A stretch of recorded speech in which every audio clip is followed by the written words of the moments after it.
Sebenarnya diorang ni ada satu macam mana nak cakap, ada satu PL lah, di mana mereka ni suka macam mana aku nak cakap, diorang ni ada macam set-set sendiri tau. Itu aku tak nak sentuh apa-apa, tapi diorang ada set-set sendiri. So si Fathia ni, dia ni orang datang daripada Pantai Timur juga. So dia kata dia ada pengalaman di mana dia telah pun secara tak langsung, aku boleh gunakan perkataan Anaya, seorang pelajar junior, and then pelajar junior tu bawa geng. Dahsyat. Dia bawa geng untuk pergi kacau Fathia and the gang.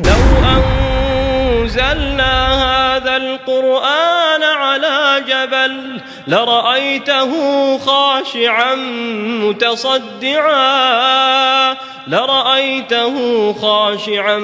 متصدعا من خشية الله وتلك الأمثال نضربها للناس لعلهم يتفكرون. Hey guys, Assalamualaikum, welcome back to my channel guys. Hari ni guys, Acap nak bersambung. Acap nak bersambung kau.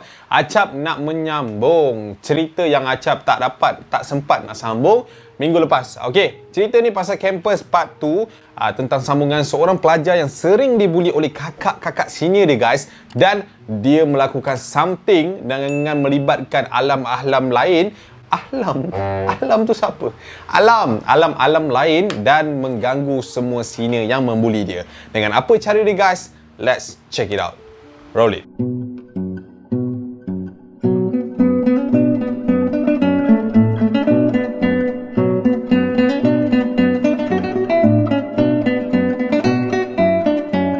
Okay guys, Acap tak sure lah Acap ada mention ke tidak nama dia di video yang lepas, tapi kita just tukarlah nama dia jadi nama yang lain, sebab Acap dah tak ingat lah apa nama dia. Tapi Acap ingat lagi lah kisah dia. Okey, nak pakai nama apa ni? Kalau perempuan ni tak ada kaitan dengan hidup atau mati. Okey, kita pakai nama Intan.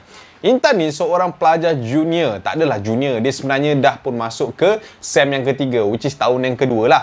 Tapi dekat dalam campus ni, dia orang ni ada satu culture yang bila kau junior, kau kena ikut kita orang. Adalah orang kata apa, ragging ataupun biasalah kan, bully-bully, comel-comel ni, katanya bully tu sayang. Pui. Tengoklah bully yang macam mana kan.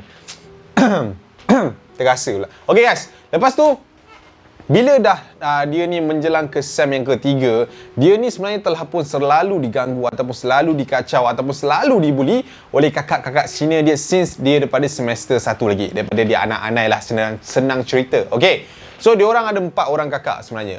4 orang kakak. Tak, yang kakak ni aku ingat nama dia. Nama dia Jiha, Teha, Nabila dengan Husna. 4. Ngam. Semua ada ha. Okey. Jadi dengan cerita, hampir seminggu guys, dia punya tahap melampau ni. Kalau Acap nak cerita si budak Intan ni, dia ni selalulah kena basuh baju. 1, kena beli makan untuk akak-akak ni. 2, kalau tak dapat, akak-akak ni pun bagilah denda yang tak sepatutnya. Okey, menurut cerita tu juga, katanya si Intan ni juga guys adalah anak kepada seorang pengamal perubatan. Tapi bukan Islamik tapi dia pengamal perubatan. Okey, so kita tak nak cakap belah mana lah. Cuma dia ni kan ke Pantai Timur, so korang faham lah dia ada kaitan dengan negara seberang sana. Okey, cukup faham tahap situ. And ada juga yang mengatakan bahawa Intan ni sebenarnya dia ni adalah anak indigo. Kalau dalam bahasa Indonesianya anak indigo deh. Kalau dekat sini kita panggil diorang anak yang mempunyai deria yang ke-6, which is sixth sense lah. Tak tahu sixth sense yang sejauh terpisah diriku dan dirimu dalam, bukan yang itu. Sixth sense ni deria ke-6, dia ada kasyaf, dia ada apa orang panggil tu, hijab dia terbuka. Senang cerita, tapi kita tak tahulah, wallahu alam. Alright, yang menghantar cerita ni adalah cerita daripada Husna sendiri, which is mangsa terakhir Intan pada hari tersebut. Okey, nak jadikan cerita, pada hari tu diorang ni sebenarnya tengah berkumpul tau, nak buat rock call lah. So diorang ada perjumpaan antara blok dengan blok lah. So bila si Intan ni turun, Husna, apa tadi nama dia, Husna, Jiha, Nabila dengan apa? Dengan Teha. 4 orang ni, diorang ni dah plan tau nak pergi perangkap ataupun nak pergi dajalkan si Intan ni lah. Okey, so Intan ni pun turun daripada tangga, and then 4 orang ni dah tunggu dah kat tepi tu. And then dia pun pandang Intan tu macam, "Kak, kau nak pergi mana? Nak turun kak roll call?" Tak ada. Kau ikut aku. Dia arahkan si Intan tu pun ikut. Diorang berempat ni lah. Diorang pun arahkan si Intan ni pergilah ke dom diorang. Sampai dekat dom diorang, Intan ni tak ada banyak bunyi tau guys. So Intan ni pun kemaslah apa yang patut waktu tu. And then dia kemaslah starting daripada katil bersepah, baju bersepah. And empat sekawan ni pun tinggalkan si Intan tu dekat dalam dom diorang. And then diorang pun turun pergi roll call, tinggallah Intan dekat atas tu. Yang lagi kurang hajarnya, bila ditanya tentang kehadiran Intan ni dekat bawah, yang empat ni pun kata yang Intan ni tidur dekat atas, malas nak bangun. Memang kurang hajar lah senang cerita dia orang punya tahap bully ni kan. Tapi guys, lepas dia habis di roll call tu, pihak ketua asrama waktu tu pergi cari Intan. And then pada waktu dia orang pergi cari Intan tak ada guys kat dalam dom tu. And then empat sekawan ni tadi naik ke dom dia orang balik. And apa yang dia orang pelik waktu tu guys, pintu loker keempat budak perempuan ni terbuka. And then katil dia orang berkemas, tetapi loker dia orang tak berkunci. And then dia orang macam, "Uish, budak ni apa hal kan? Apa hal? Tinggal macam ni, semua kemas cantik, elok, mantap, perfect punya kan. Tapi memang champion. Tapi kenapa dia orang punya loker ni terbuka?" Kat situ dia orang dah rasa pelik lah. Dia orang dah rasa macam tak betul lah kat situ. And dia orang check barang dia orang, tak ada apa yang hilang pada waktu tu. Okay. Lepas tu, dia orang pun macam, memang kena lah budak ni. Besok malam kita jumpa dia, memang kita seligi budak ni. Sebab kan dia orang punya dom ni jauh nak turun ke bawah. Dia orang punya dom ni dekat tingkat 3, budak perempuan tu kat tingkat 1. So dia orang malas nak turun. Waktu tu pun dah tengah malam. And then dia orang pun lelapkan mata. So guys, masa malam tu dia orang dah tidur, keempat dia orang dah tidur. And then tiba-tiba salah seorang daripada dia orang ni terdengar satu bunyi yang agak pelik pada waktu tu. Akak Husnah. Dia buka mata. Dia tengok kiri, tak ada. Dia tengok kanan, tak ada. Dia tarik balik selimut dia, and then dia lelapkan mata. Pada waktu tu memang keadaan tu memang sunyi lah. Sebab dia pun tak perasan dah pukul berapa waktu tu. Tapi keadaan tu memang sunyi. Memang tengah malam lah senang cerita. So dia pun selimutkan diri dia, and dia nak sambung tidur. And pada waktu dia dah terlelap dalam 5 minit macam tu guys, dia tiba-tiba tersentak dengan satu suara macam tu. Bunyi ada orang jerit. Dia tersentak, dia bangun. Dia tengok kawan dia sedang mengacau-ngacau dekat depan dia. Okey, katil dia orang ada 4 tau. 1, 2, 3, 4. And waktu tu, yang dekat depan dia dah mengacau-ngacau. Dia buat macam, dia kibas-kibas lah. Panas. Dia buat macam tu waktu tu. And then, ketiga-tiga dia orang ni bangun untuk pergi ke arah Husnah pula. Ke arah Teha yang kena pada waktu tu. Waktu tu Teha menjerit, panas. And waktu tu diorang memang dah tak tahu nak buat apa. Memang dalam keadaan yang panik, huru-hara. And salah seorang daripada diorang cuba keluar daripada pintu tu guys. Masa dia nak keluar daripada pintu tu macam terkunci daripada luar tau. Tak boleh nak keluar. Tinggal diorang 4 orang je guys waktu tu. And pada waktu tu, ketika diorang tengah pegang si Teha ni, tiba-tiba ada seorang lagi guys. Macam tu tiba-tiba guys. Sebab apa? Sekali lagi si Husnah ni dalam keadaan yang sangat-sangat orang kata panik tu, dia terlihat dekat depan dia Umairah tadi tiba-tiba rebah and meracau. Kedua-dua diorang menjerit benda yang sama. Panas. Macam tu lah lebih kurang kan. Dia jerit, memang menjerit lah. So tinggallah dia berdua waktu tu guys, si Nabilah ni dengan si Husnah ni. So waktu tu Husnah kata, keluarlah Bila, tolong. Diorang ni kenapa ni? Husnah tolong. Okay, relax. Diorang dah sini tolong kan. So Husnah kata tak apa, relax. Lepas tu Husnah tu pergi ambil phone, dia capai phone, dia call pegawai asrama tu ataupun ketua asrama tu lah. And bila dia dapat call, ketua asrama dan juga beberapa AJK masuk ke dalam bilik diorang. Tapi sejurus diorang masuk ke dalam bilik tu waktu tu, menurut Husnah, kedua-dua orang tu memang tengah dalam keadaan jerit-jerit tu, tiba-tiba senyap. tiba-tiba senyap. Dan bila diorang masuk, diorang baca ayat waktu tu, seorang lagi kawan aku ucap, Nabila menjerit kepanasan waktu tu. Wow, time ni dah tak ngam lah. Sebab kita orang ni ada 4 orang. So 3 dah kena, tak mustahil lepas ni aku. Lepas tu, salah seorang daripada diorang, which is Umairah tu, menjerit and panggil nama aku. Husna, Husna, Husna. Macam tu guys. Memang kadang tu memang huara, kacau bilau, bulu roma ni memang menegak tuan. Memang tak boleh buat apa. Adalah dalam 7 orang dalam bilik tu cuba menenangkan 3 orang ni.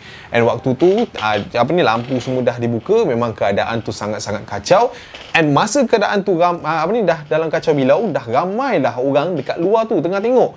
And waktu tu aku ternampak si budak Intan ni sedang perhatikan kita orang ni kat dalam tu sambil tersengih dekat luar tu. Dia macam tu. Aku dah ternampak dah. Aku dah ternampak dah tadi si Intan ni kat luar. Aku rasa macam something lah budak ni kan. Aku pun pergi dekat aku punya Kak Kila, aku tak silap aku nama ketua asrama dia. Aku pergi kat Kak Kila tu, aku bagi tahu dia untuk panggil budak Intan tu. So Kak Kila ni pun bangun, dia jerit, siapa Intan? Siapa Intan? Kat depan tu. Tapi waktu Kak Kila panggil siapa Intan tu, aku nampak si Intan ni berlari tau. Dia berlari daripada situ. Dan bila dia dah berlari, aku cakap dengan Kak Kila tau, Kila dia dah lari. Dia dah lari waktu tu. Waktu tu aku dengan Kila, dengan 3 orang lagi budak, turun ke arah dom dia. Masa aku sampai dekat arah dom dia pintu dom dia terkunci pada dalam bilik tu gelap. Aku pun tak tahu mana budak-budak dom yang lain dekat dalam dom dia tu, mungkin dekat atas. Tapi waktu tu dom dia gelap gelita Aku ketuk, tong. Patin pula, Intan, keluar. Tung. Aku tahu kau kat dalam, keluar. Dia tak nak keluar. Aku cakap kat Kila. Tu Kila pun cakap lah, saya ulang sekali lagi, keluar. Tung. Tak ada jawapan guys pada waktu tu. Bila tak ada jawapan, kita orang ni try tinjau daripada daun tingkap yang ada dekat situ. Kita orang tinjau, keadaan gelap guys, memang tak nampak apa-apa waktu tu. Tinjau. Tapi tak ada apa-apa. Aku pun pergi kat belah belakang koridor asrama kita orang ni untuk tinjau daripada belakang.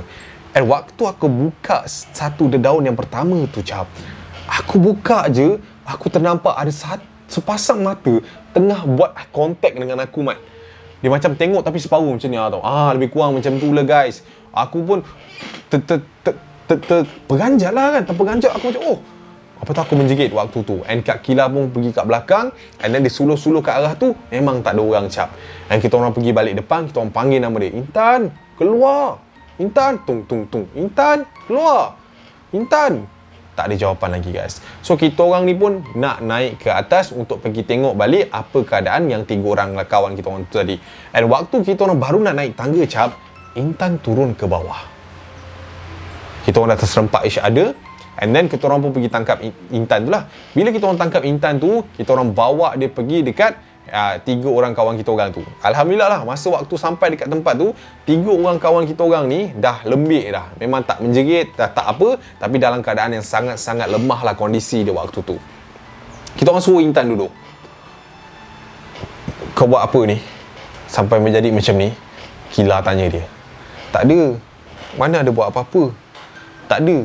Waktu tu aku nampak kau lari. Kenapa kau lari? Tak ada.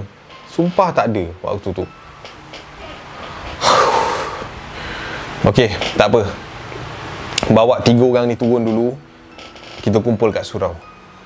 Aku takut ada lagi ni. Kila bagi arahan kat kita orang lah. So kita orang pun angkat ataupun papah 3 lagi rakan kita orang ni untuk dibawa turun. And masa yang terakhir tu nak keluar daripada bilik tu, which is Amira waktu tu tak silap aku, tiba-tiba si Intan ni cakap 3 dah, 1 besok, 3 dah, 1 besok, macam tu. And kita orang pun pandang sesama sendiri. And waktu tu Kila pergi kat Intan tu.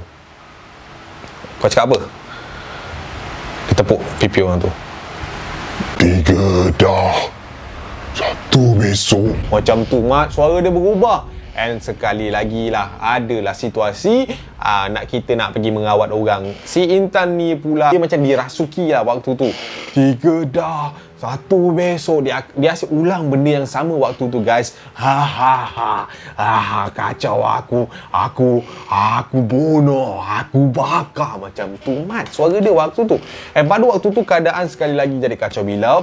And aku dekat depan dia asyik pandang dengan satu lirikan mata yang tajam gila. Menyecap waktu tu. Dan pada waktu tu aku memang seram sejuk. And kita orang tangkap Intan ni, kita orang buat pergi surau juga. And waktu tu adalah sesi rukiah dekat ustaz-ustaz apa semua. And waktu tu kami ni pergi ke asrama ataupun dom si Intan ni.